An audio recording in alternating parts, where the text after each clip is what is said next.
Well, well, well, let the misinformation checking begin. Twitter has announced today that they plan to lock down individuals' opinions. We all know this doesn't apply to the mainstream media or the quote unquote trusted partners around the upcoming election. Now, they're talking about the midterms, but this is really just a practice run for the general election in 2024.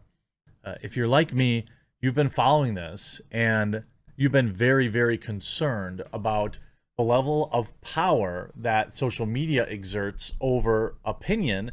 As I believe, if you believe like I believe, Twitter is the public square, Facebook is the public square, YouTube is the public square. And when they start suppressing opinions and calling things misinformation when, it's not, it's questionable. They used to ban people for questioning the efficacy of certain things during the original lockdowns. Later, it was found out that they were right, but they weren't unbanned.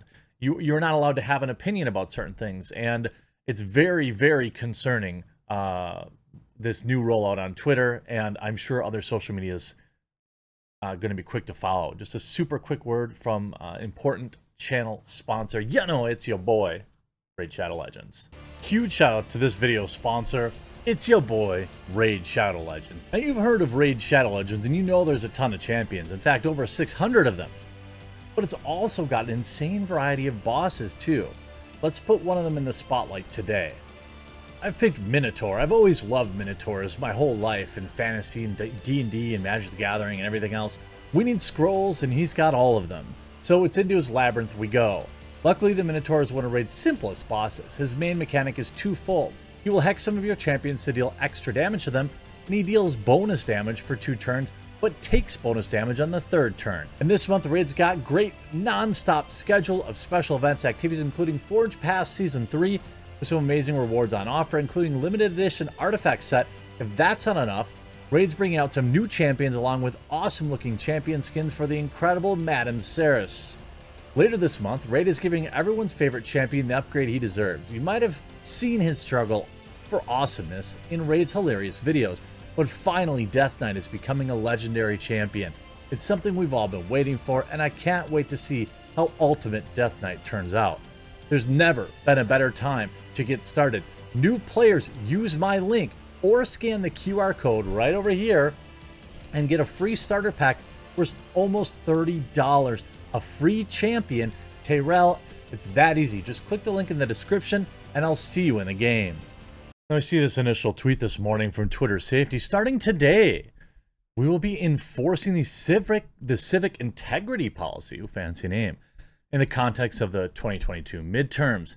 You see Tyler writing, he's a CEO of Blaze, because we all know Twitter and its quote trusted partners are immune to misinformation, disinformation, that confirms their prior beliefs or values. Thank goodness for these impartial, qualified arbiters of truth's accuracy. And the tweet is getting completely ratioed. That's actually the really shocking part for me. Like, the fact that they're getting destroyed. Like, nobody's supporting this. Because there's, like, innumerable examples of elected officials and trusted sources questioning the integrity of certain things that weren't banned. You see, starting today, we're going to begin enforcing the civic integrity policy in the context of 2022 midterms. This means we'll take action against misleading claims about the voting process, misleading content intended to intimidate or dissuade people from participating in the election, or misleading claims that may undermine the public confidence in their outcome. Learn more here. You could see, I'm betting this isn't going to be equally applied.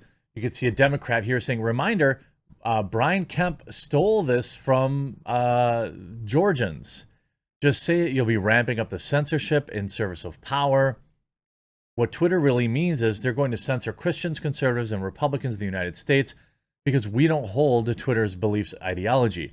By the way, Twitter's corporate offices are in America, and censorship is a violation of the U.S. Constitution. I thought the only censorship by government was oh yeah, you can see this. So statements like these are good. I mean, they have, people are throwing Joe Biden in their face. And you see Just so many.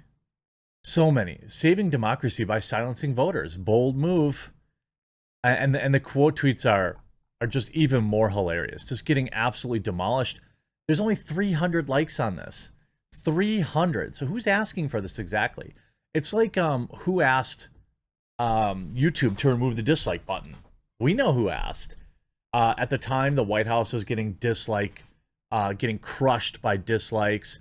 We know that their corporate sponsors, corporations, Disney and stuff, were getting absolutely downvoted into oblivion. You could see a lot of people. Here's Wesley Hunt. You mean like this, showing Nancy Pelosi, talking about the election. You see all these people here. Starting today, we will cut the tongue out of any of those who doesn't parrot the establishment narrative. The government need not censor. Big tech will gladly do their bidding for them, which is 100% true. They do this, I think, for a couple of reasons, and I don't think, in my opinion anyway, any of them are altruistic. I think that they know that the government at any time can just trump up some charges and charge them billions of dollars that they'll have to pay. They do it whenever the government needs money for whatever mysterious, I don't know where that money goes, that the FTC is always fining them, but, there's that. They also know that many of these companies should probably be broken up, Google in particular. And as long as, they do the bidding, well, that matters. You see Time Magazine, the secret history of the shadow campaign that saved the 2020 election. What could go wrong? New excuse to erase conservative users just dropped. 2020 2.0 is now in effect. I mean, no offense, but this sounds like a lot of commie gobbledygook. Anna Baldwin, too late now for Elon Musk. Yeah, I mean, Elon's probably not going to get his purchase done in time at all. I mean, there are active tweets. Here's Nancy Pelosi, an active tweet talking about, misinformation. It's very concerning. Twitter activates steps to, quote, protect midterms, fighting misleading narratives. I mean, I don't know. We all know how this is going to be enforced. We know misleading is oftentimes the effective definition of that is opinions we disagree with, or opinions that make us look bad. Twitter announced Thursday that it would implement several measures to protect civic conversation in the run-up to the midterm elections, saying that users deserve to trust the election conversations and content they encounter. In the announcement titled, blah, blah, blah, the company, we already read that. The site is also bringing back pre-bunks. Pre-bunks? Sorry, I'm working on my mix a little bit. It sounds a little muddy. Okay. Pre-bunks. The purpose of pre-bunks is to get ahead of misleading narratives on Twitter and to proactively address topics that may be the subject of misinformation. Over the coming months, Twitter will place prompts directly on people's timelines in the United States and in search when people type related search phrases or hashtags. I mean, this is nuts.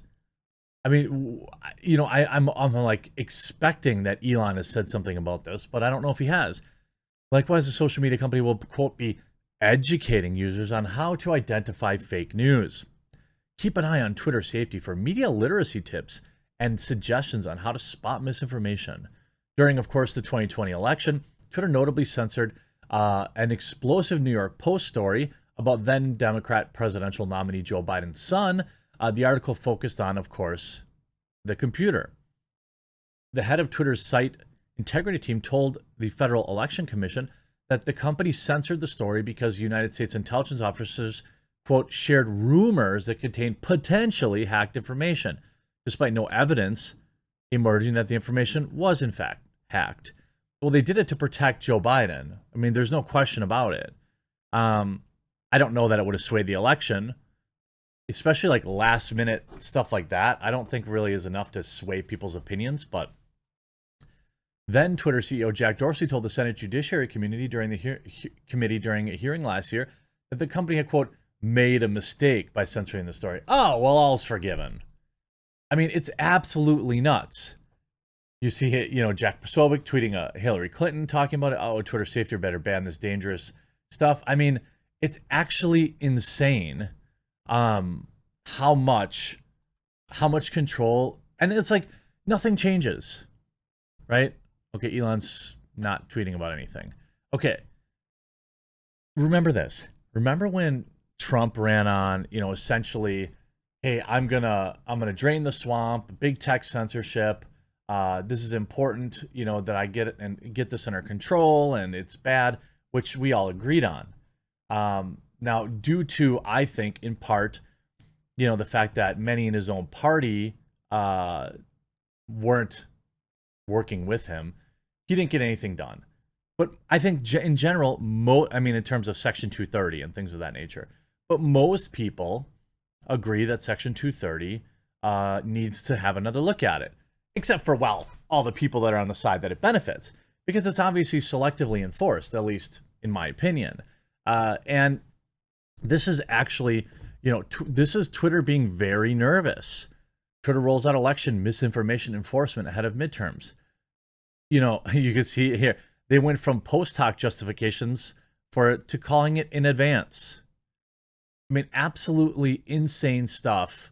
And it's very concerning. The post-millennial writes that it's to protect us, but I don't think we can really trust them, can we?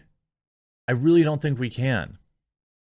When Twitter mods encounter information that they believe comes under, quote, harmful and misleading information category, they will, quote, not recommend or amplify this content, meaning more shadow bans, more deboosting, more censorship. That's what this is all about. Elon, I mean, this is why I never left Getter, I never left Gab, I never left True Social. I still post there because this is 2024 is going to be a new level of censorship. And you know, make sure that you subscribe to this channel. Make sure you're still subscribed, because Lord knows it's going to be hard enough the way it is. I hope you enjoyed this video. We'll talk to you again real soon.